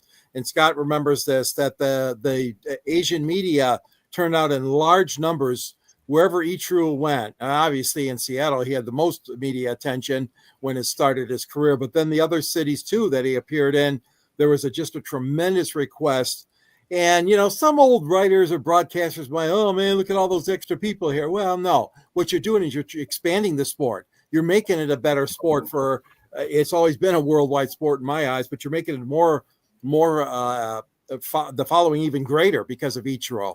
And what he did was just unbelievable. His career, and then, like I said, the attention he and the new fans he brought to the American form of baseball was just over the top. Katie? So he actually beat Nolan Ryan when he played in MLB and Japan. He actually played for 28 seasons as opposed to Nolan's 27. He actually retired when he was 45 years old. He not only was he one of the greatest hitters, he was one of the greatest leadoff hitters too. And that made a big difference because that helped spark his team. Because anytime that first batter gets on base and stuff like that, it sparks the rest of the team to follow suit. Just one of the greatest contact hitters. And yes, Rob only missed it. One voter didn't want to put him in. Well, George, and he is actually in both the MLB's Hall of Fame and Japan's Hall of Fame as well. So, George, you want to talk about demand for Asian media? Why don't you go to Tempe, Arizona? Luckily, my buddy Tim Mead of the LA Angels was my ally. I got in. But Shohei Ohtani commands a lot of that, too. Yes. I'll never forget how many Japanese people I saw over at a much smaller stadium compared to what they have in big league stadiums, Warren. I'm just telling you, it's unbelievable. Right. You talk about a circus act. You ever been to that facility out in Tempe, Arizona? Right. Yeah, no, I'm telling you, where are you going to put these people? Luckily, right. Tim gave me a clubhouse pass, too. I mean, Tim Mead's one of the greatest people in the sport of baseball. You ever heard of Tim Mead? Yes. Mm-hmm. Yes. Yeah. Okay. Anybody that knows anything about Tim Mead, Tim's a very dear friend of mine, one of the nicest people I've ever dealt with. George, I care about all your old school writers back up in Detroit. Don't make a lick of difference. The only one that's worth anything is Tom Gage to me. Otherwise, the rest don't realize what we have to deal with on the road all the way out here. That's for sure. Okay, Eric. I mean, Ichiro is like, Ichiro transcended the game, and if he transcended the game. If you think Ohtani's doing that now, Ichiro is the one who made it possible for Ohtani. I mean, they have Ohtani all over Japan now, which in Tokyo, which in the part of town which is basically similar to Times Square. They have that was Ichiro before they started putting Ohtani posters up there. Okay, great stuff. Okay, let's talk about Blake Snell as the fourth pitcher in postseason history to face a minimum through 8 innings. The first one to do so was back in since 1956. But Blake Snell's numbers were unbelievable when you talk about him. He did it in the 2025 NLCS Game 1. And we also talk about 1956. You had Don Larson in the World Series. And, of course, the perfect game. He had a perfect game in the 1914 World Series Game 2. Bill James, he ends up going in that particular game.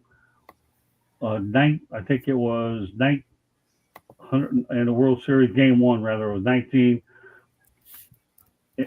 hitters there and in the World Series. And, of course, we can't forget about Chief Bender. So what are your thoughts about what Blake Snell has accomplished, Warren? He's been a great pitcher. He's had a great career.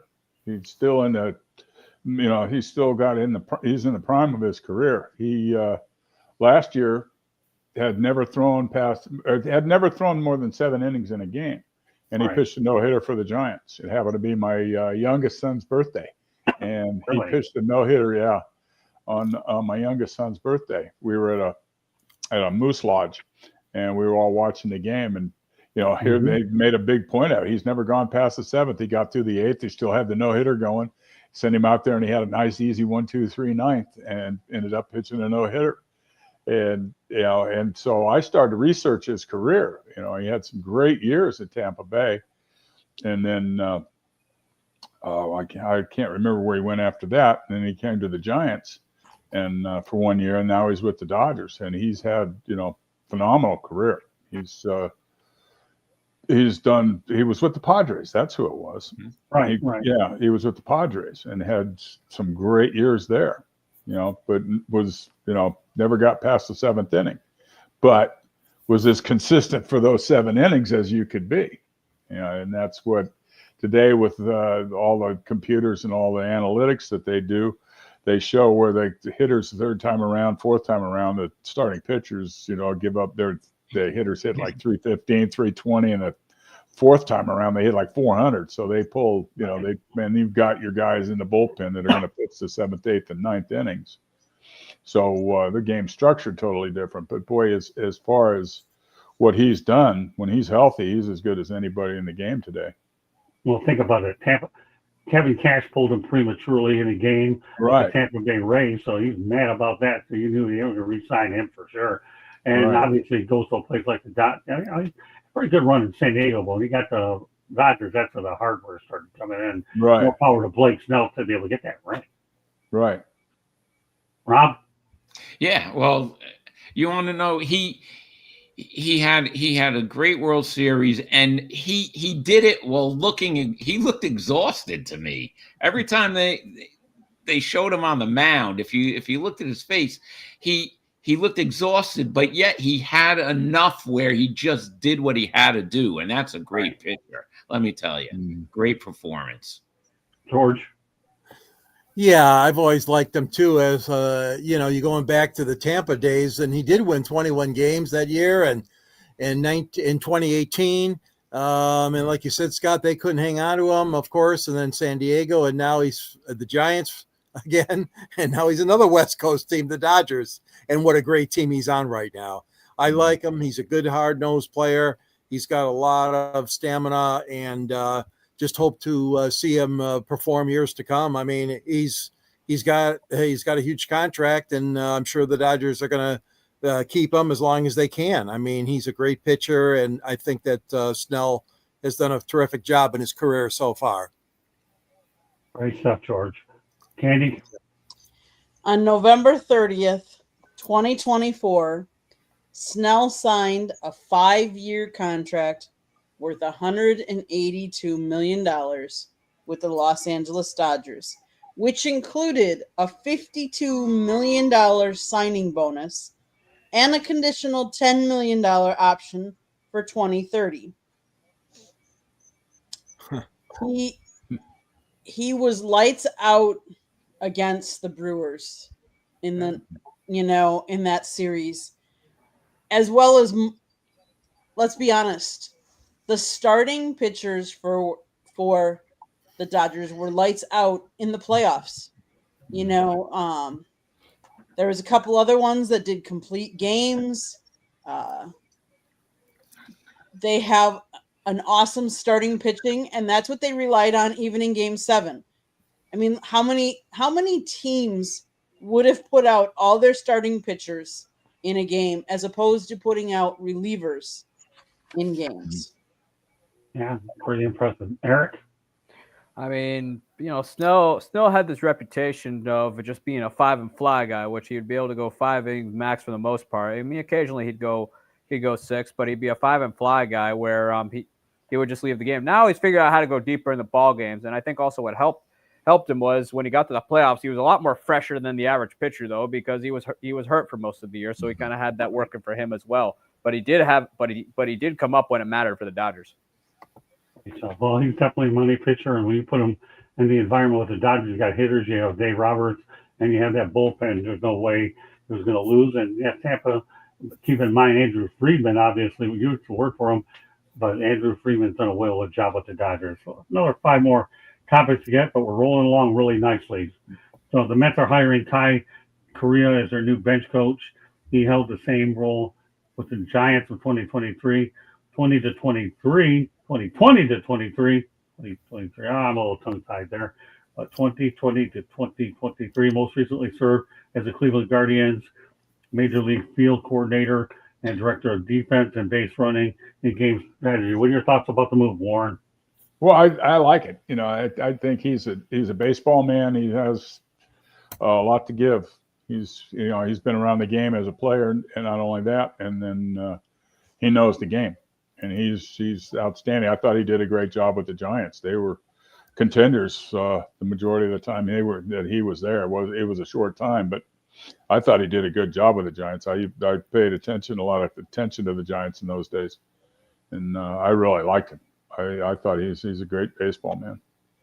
All right, so far we'll go to Rob. Yeah, he was good with the Giants in that position, and then like you said with the Guardians. So we'll have to see how it is. He didn't play in the majors, but there's a trend now going where teams are hiring people who have not played professional ball, just college or whatever. So you know what? I want to see what he brings to the Mets. George. Oh. Well, yeah, I don't know much about him. I just know that, the hitting instructors now, they got a tough job. I mean, so many of these batters want to just shoot for the fences all the time, and they obviously strike out so damn much. But the fact of the matter is that he's getting a good start. He's getting going with a great team, the Mets, that need a lot of help, and obviously trying to challenge for the World Series in 2026. And like you said, Warren, I mean, he had some good days over there with the Giants too. Mm-hmm. So he does come with a good reputation, and I tell you, they're worth their weight in gold if you can get yourself a good hitting instructor or two for your ball club. No question. Andy? Let's face it.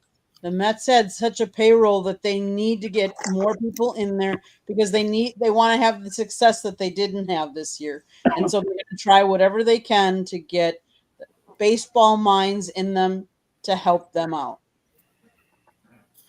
Eric? I was going to say the Mets seemingly need help. Have needed help every year since I've been born. But here's the thing: Stearns made the move for one reason. Mendy didn't make the move. Stearns did because he knows that Mendy's on the hot seat. I really think Stearns believes this guy can manage. So that's why he put him on the bench to begin with. Now, if things go south again for the Mets, I really think Correa is going to be the next guy up. Interesting point. David Stearns calling the shots. Are we looking at Mendoza's next successor? That's a great point, Eric. I really like it. All right, let's go to Vladimir Guerrero Jr. was named the 2025 ALCS MVP. I'm not sure if it was heartbreak that he lost in the World Series in 7 games, but he did get his contract extension, so you can rest assured he'll be hungry in 2026. So when we talk about Vlad Jr., Warren, it's good that he was able to settle his contract thing earlier is what he was able to do, and now he's the face of the franchise and Canada face of the country. So what are your thoughts about what the impact of this World Series loss is? And, of course, no guarantee Bo Bichette's going to be back next year either. Right. Vlad Guerrero is another animal. Right. Well, he's going to be the face of the franchise for years to come. And he's a great player. He's proven himself. A lot of times guys sign big contracts and they put a lot of pressure on themselves and they don't produce. They'll go through a period or adjustment period where they don't produce as much as they did to sign that to warrant that big contract. But he's proven that he was worth every dime that they've given him, or they're going to continue to give him in the future. He's a great player. The one thing he'll have to do is keep himself in shape. His weight could be an issue as time goes on, but that's up to him. And he comes from great baseball background. His father was a great player, was a great hitter. And the apple doesn't fall far from the tree, obviously, with that family. Excellent points. All right, Rob. Yeah, I said it. I said it a bunch of times before. That's when the Blue Jays turned the season around. Once they settled that contract, it wasn't hanging over them. They had to do it, and they did it pretty fast So we didn't have to hear in August, September, and October, where is Vladdy going? Where is Vladdy going? We know where he is, and that's where he wants to be. And you know what? He's hungry now. He almost won. He came so close. So he's going to lead that team. Toronto's going to be good for years to come, I think. Well, I mean, the guy shows he loves the city. He's wearing a Toronto Maple Leafs jersey inside of Rogers Center. So that means that he's acclimated to the Toronto sports scene. That's what I mean. Nothing against the Leafs. They're an original six franchise with a lot of tradition, albeit they haven't won a title since '67. I like the Leafs. I love everything about them. But he shows you, hey, you know what? He knows he was smart. He knew that he could really own Toronto if he wanted to, if they embraced him and he stayed. And he took advantage of that. More power to him. George, go ahead. Yeah, I know when there was talk about him and maybe they were going to not sign him and move him somewhere else, I thought, wow, Toronto shouldn't do that, because you're right. He's got so much talent, so much ability at the plate, and he loves the sport. You could tell he's having a good time. And I know it took many years, obviously, for Toronto to get their act together and get to the series. Right. But he is such a leader of that team. And to see him and knowing his father was, the great player that he was too. It was always great storylines there in the World Series, but that was one of the ones I really liked. He loves the city. They love him, and it's a good marriage there. Candy? To start the 2025 postseason, he hit a leadoff home run in game one. And he hit his first playoff grand slam in Game 2 of the AL Division Series against the Yankees, which was the first playoff grand slam in Toronto Blue Jays history. It also placed Guerrero and his father, Vlad Guerrero, as the only father-son duo to both hit grand slams in postseason play in Major League history. That's a great stat. Talk about Vladimir Guerrero Sr. and Jr. That's a really great stat, Kenny. Thanks for pulling out. All right, go ahead, Eric. Well, Vlad's familiar with Canada. He was born there, and he was born in Montreal because his dad is an Expos legend there. So it's not like he didn't know about it. So there's plenty of knowledge there. But in the playoffs, despite having kind of a career low year in RBIs, which he only had 84 this year, the guy in the postseason, the guy looked at the best he's been since his crazy rookie year when he had 48 home runs. He's that now with the contract settled, he's hungry. I think now with the contract being settled, because originally I thought he'd leave, I think now we'll be able to see the full potential of what he can do next year. No question. Great points all the way around. Yeah, Vladimir Guerrero Jr. will own Toronto if he hasn't already. And for all those individuals that wonder about the Jays, they have a great future. I'm looking forward to seeing him out in Dunedin later on this spring for sure. Hard to believe that spring training will be back in February, and we're approaching Thanksgiving. Surreal stuff. All right, 3 more topics I want to get to, and we're doing really, really well on time. What would be more embarrassing, the Tigers blowing a 15.5 game lead to a division opponent, or the Mets miss the postseason with a $340 million payroll? All right, Warren, you get your first crack at this one. Well, yeah, I also do a show with a gentleman named Todd Corder, and he's a huge Detroit Tigers fan. He grew up in Flint, Michigan. So I followed the Tigers all this season, and I told him middle of August, it's over. It's a lock.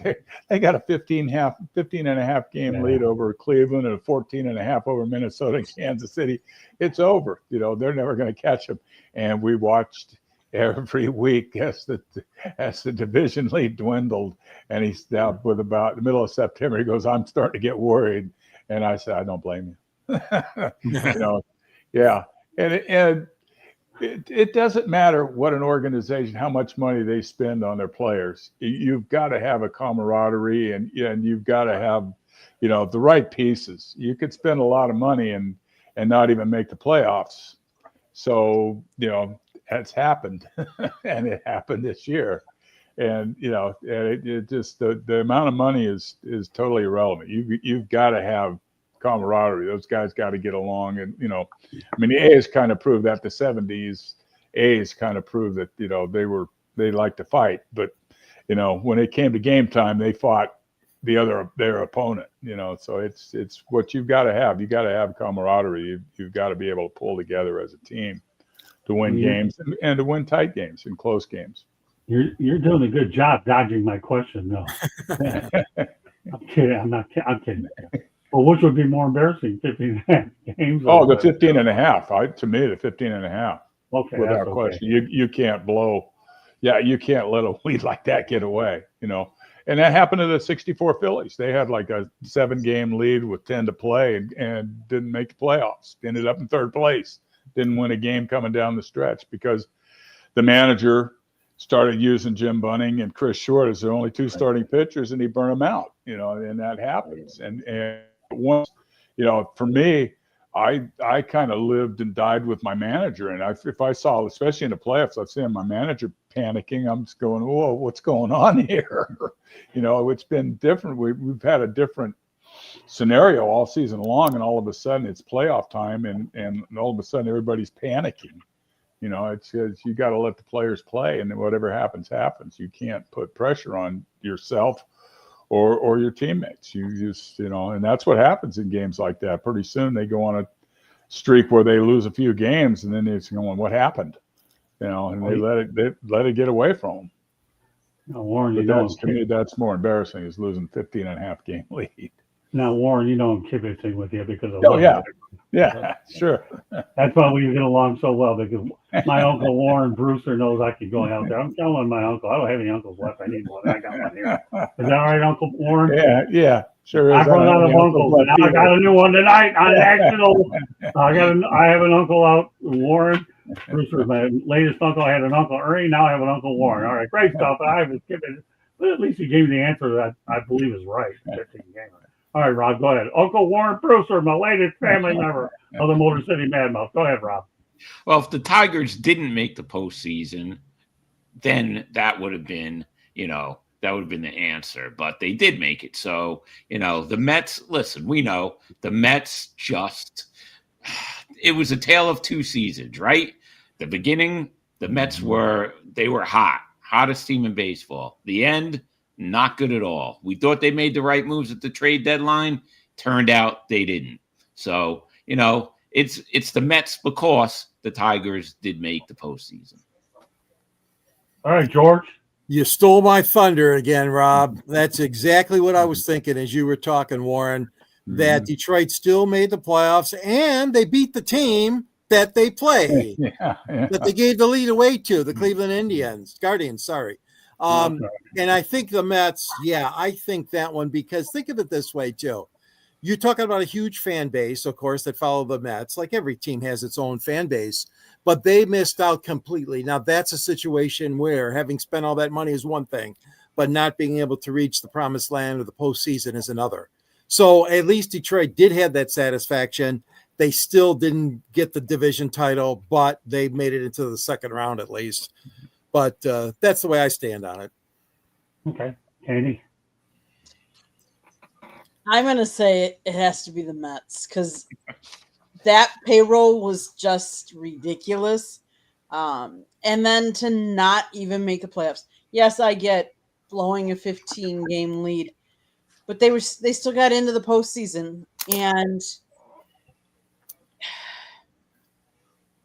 the one thing that's very different between MLB and the other major sports is the salary and no salary cap and all of that.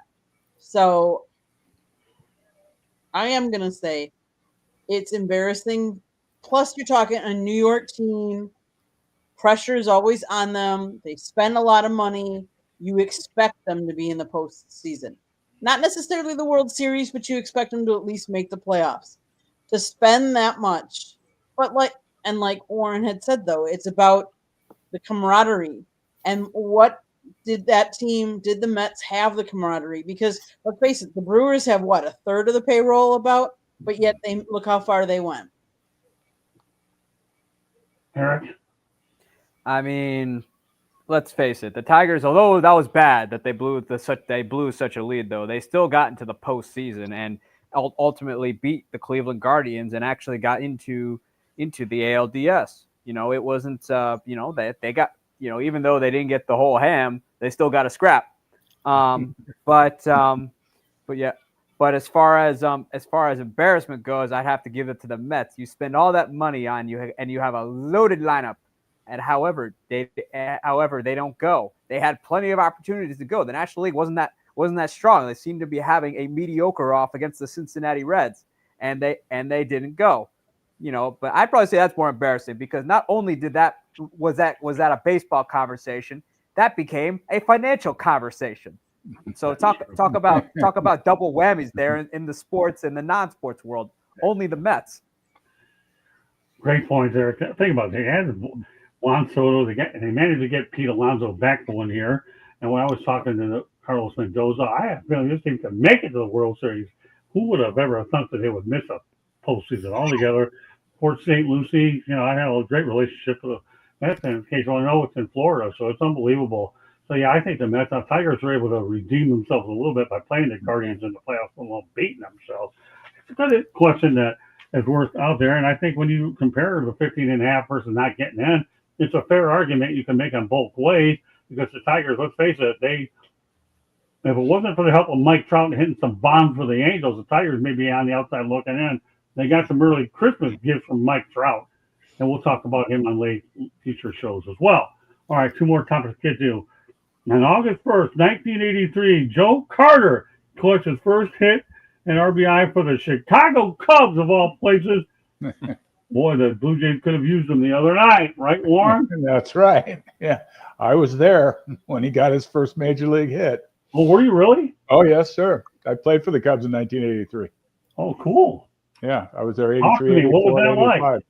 Oh, it was great. You could see he was a young kid. He was only 21, 22 years old at the time. Right. And at that point, Dallas Green had taken over as the GM, and he was shuffling players in and out of there. And he had the opportunity at the end of spring training in 1984 to get Gary Matthews and Bob Dernier. So that sent Joe back to AAA. He was going to be our left fielder starting in 84. But Dallas was one of the first guys to use the computer and put in the computer on AstroTurf or Field Turf in 1983. We were 7-37. So, yeah, so we had to go get some outfielders that could cover some ground. Yeah, I don't know if you guys remember Leon Durham. He was our first baseman, great big Leon Durham. He played center field for us for a while. So that the outfielder needed to be retooled, and then Dallas also retooled the pitching staff, and then the rest was history. But Joe Carter was going to be a great talent. You could see he could play. He was a young kid, and just Dallas didn't want to put up a lot of pressure on him and let him mature in the minor leagues, and then traded him to Cleveland in the Rick Sutcliffe deal at the trading deadline in 1984. Oh, wow, that's interesting stuff. Keep in mind that Dallas Green also wanted to get night baseball over at Wrigley Field, and he was lobbying hard to try to get it. Yes, because we were supposed to host the 84 playoffs, and we didn't get to host. We were the road team. We played the first 2 games in Chicago because we didn't have lights. We were supposed to host and have 3 of the games, but we only got to have 2 because we didn't have lights. Yeah, so it kind of worked as a disadvantage for you, didn't it? Right.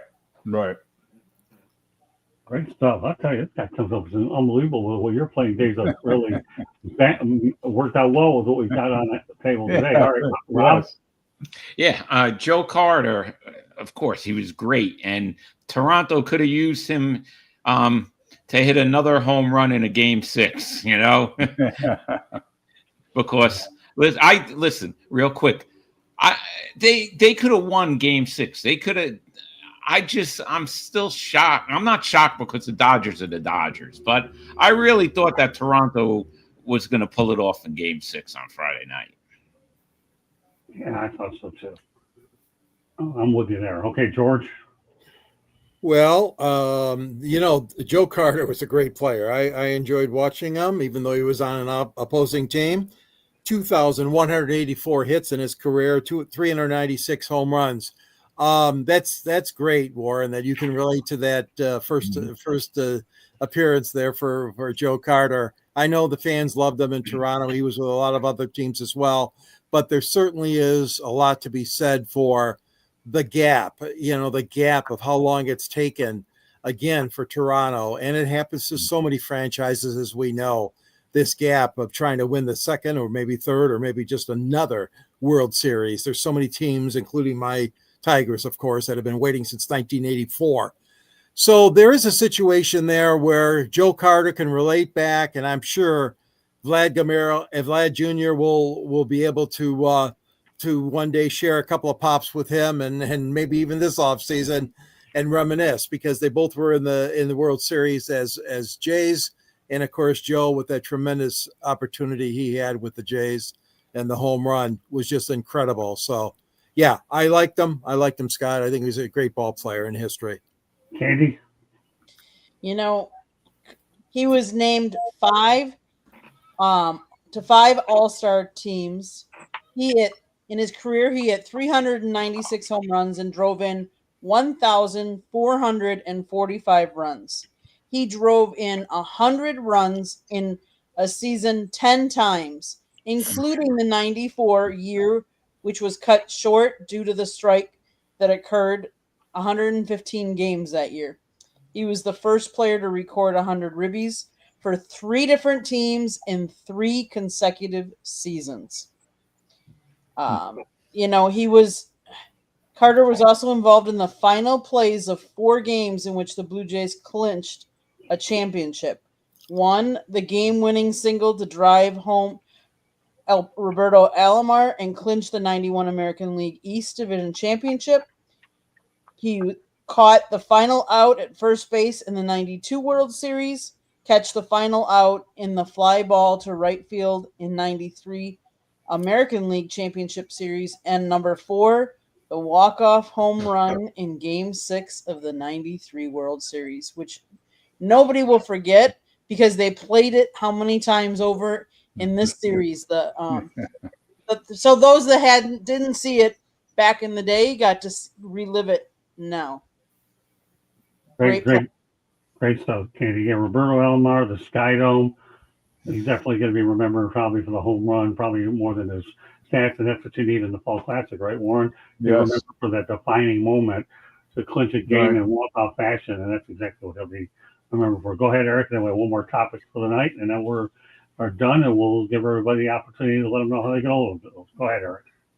Yeah, I mean, Joe Carter obviously is more well known for having probably the only walk-off home run in World Series history that ultimately won it for his team. But he overall had a very, very solid career. You can't go wrong there. I think had the strike not happened, he'd probably have 400. He'd have over 400 home runs had that not occurred. But overall though, he had a very, very solid career. Great stuff. Okay, final topic of the night. Talk about a guy who ended up getting his first career hit. We'll go back to August 18th, 2007. Cameron Maybin hit his first career home run off of the Yankees' Roger Clemens. There's a couple of names I can throw out.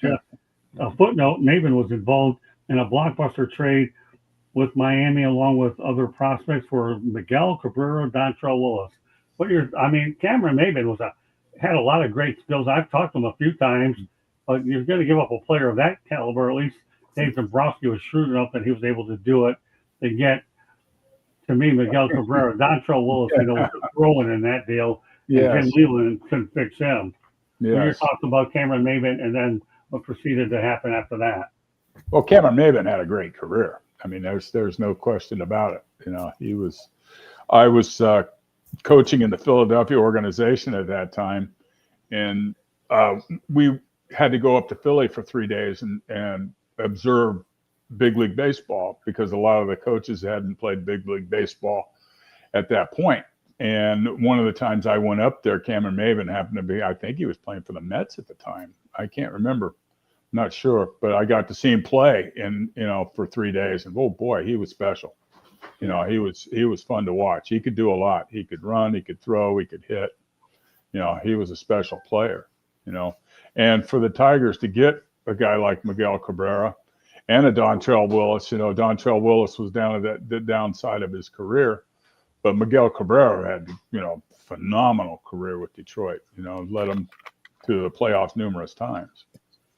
Yeah, see, Dontrell Willis is a throw-in and a salary dump. So right. if you want Mickey, you got to take him too. And even Jim Leland couldn't fix him, but no, great points.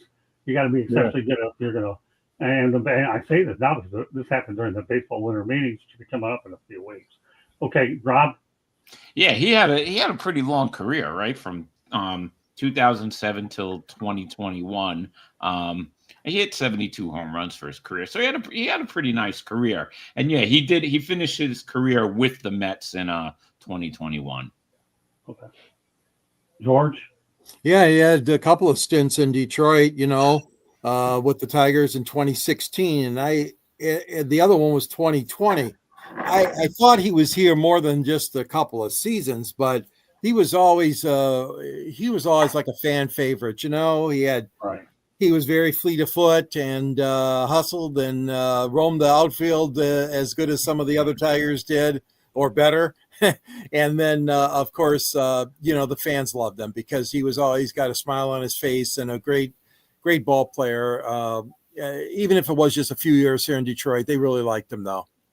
Well, it was a few years because of what they got in return from in the Marlins trade. Yep. So, George, you are right. He actually debuted with the Tigers back in 2007. He also then played for the Florida Marlins, San Diego Padres, Atlanta Braves, back to the Tigers, the Angels, the Astros, the Marlins for a second stint, Mariners, Yankees, Tigers again, Cubs, and finally ends his career with the Mets. So he was with a multitude of different teams, but he was tabbed prior to the 2005 draft. Baseball America tabbed Maben as the most promising available outfielder and the third best hitting prospect overall. He fell to the Tigers in the 10th spot of the 2005 draft, in part due to speculation he would be difficult to sign. He signed in September for a $2.65 million bonus. But he played for a long time, obviously. Maybe not the career that some others have had, but multiple teams, longevity says a lot too. Eric. I mean, Cameron Maben had he was a Yankee for a season in 2019 and did his role very well with him. But his best years were with San Diego, where despite playing on some pretty bad Padres teams, he was a fan favorite. Okay, great stuff all the way around. With that said, anytime you can go ahead and trade Cameron Maben and you end up getting a haul like Miguel Cabrera, that says a lot. And by the way, one of the players that was actually, I believe, involved in that trade, I'm trying to remember the relief pitcher, or Andrew Miller was involved in that from Miami, and he had a pretty good career as well. So, yes. But that does it for 186 baseball stuff. We're not done yet. Eric, let everybody know how they get a hold of yourself. You can follow me on my X account at Sports Team News, and you can check out my blog at BillySports.com, where I write about all things baseball. If you think I don't like your team, I probably don't. Okay. Well, Warren, you want to let everybody know how they get a hold of you? What shows you're appearing on these days? I'm on the Cubs Phillies alumni program with Todd Corder on Fridays at 10 o'clock my time here in Hawaii. Okay. And I can also be reached at brewster40@gmail.com. Beautiful. Looking forward to having you more and more on the Monday night edition of 108 Pitches. All right. We're looking forward to having you. You're a blast, man. You've always been. Now I got an uncle out in Hawaii. Kenny and I have been to Hawaii. I'd like to go back there eventually, but I got to get my international stuff out of my system. I don't know if I ever will. But. All right, Rob, go ahead. I used to live in Hawaii in Kailua, so I love Hawaii. You could get me at NYMLB Talk. Listen, I had a great day today. Talked to Eddie Lynch this afternoon, Warren Brewster tonight. I mean, what more could I ask for? You deserve it. You're a proud partner of ours, and we're glad that you're on here. And glad you enjoyed your experience with Warren. Warren's a good friend I met. We have a mutual friend that I introduced, and Warren hit it off right off the bat, right, Warren? And that's why every time we bring him on, it's always a blessing. So, all part of, yeah, we have a mutual friend that got us together, and we've known each other a while, Warren. I'm so proud to have you as somebody that I think very dear of. In fact, you know why I envy you. But get there one day. So, all right, George, go ahead. Yeah, you can read me in the Downtown Detroit Monitor here locally, and then my columns. I write for the South Florida Tribune, where I'm under the contributors section. At the end of my columns, there's a little tagline that says, if you want to purchase the book, it's called Detroit Sports Broadcasters on the Air, chronicling over 80, 90 years of sports broadcasting in Detroit. Scott was there for many of those years with me. We've been in the business over 45 years together.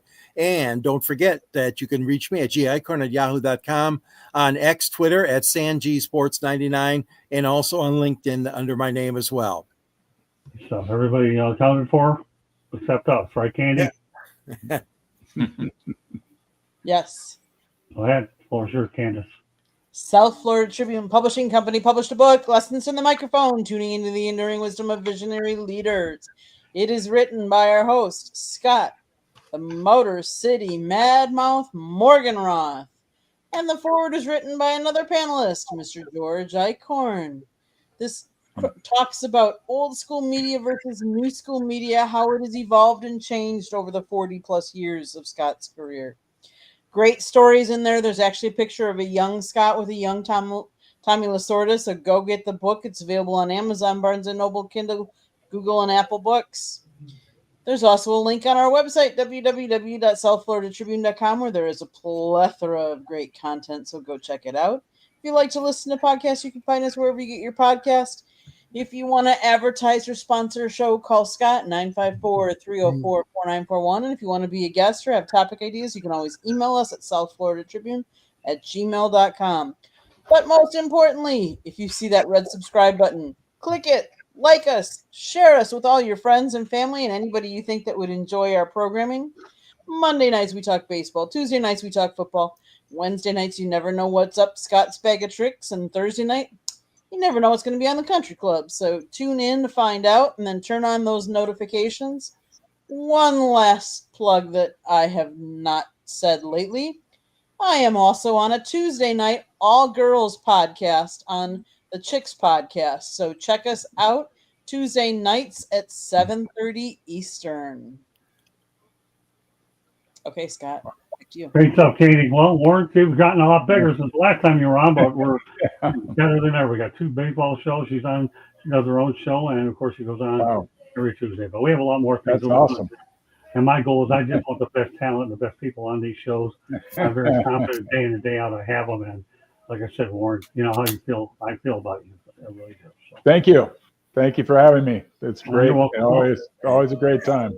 Well, we'll bring you back sooner than faster than you can say. As long as you keep getting back to those messengers, man. You know, let me tell you, Right. we'll put you on impact. We're going to have you on the rotation.